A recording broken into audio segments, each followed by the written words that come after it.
பாலைவனத்தில் காணாமல் போன தன் ஒட்டகத்தை மீண்டும் பெற்றுவிட்டதால் அவருக்கு ஏற்படும் மகிழ்ச்சியை விட தன் அடியான் தன்னிடம் பாவ மன்னிப்பு கேட்கும்போது அல்லாஹ் அதிக மகிழ்ச்சி அடைகின்றான் என்று நபிகள் நாயகம் ஸல்லல்லாஹு அலைஹி வஸல்லம் அவர்கள் கூறினார்கள். இப்போ நமக்கு ஒரு பயணம் செஞ்சுட்டு போய்கிட்டு இருக்கோம். நமக்கு அந்த ஒட்டகம் மட்டும்தான் நமக்கு துணை, வேறு எந்த ஒரு துணையும் கிடையாது.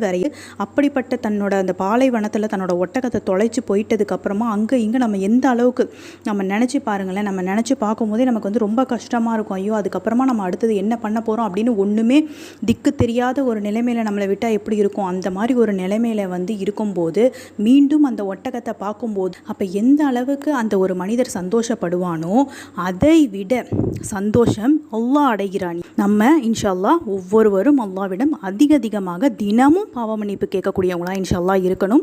அல்லாஹ்வுடைய மகிழ்ச்சியை பெறக்கூடிய மக்களா நம்ம அனைவருமே இருக்கணும். வல்ல ரஹ்மான் நம்ம அனைவரையுமே ஆக்கி அருள் புரியணும். ஆமீன். அஸ்ஸலாமு அலைக்கும் வரஹ்மத்துல்லாஹி வபரகாத்துஹு.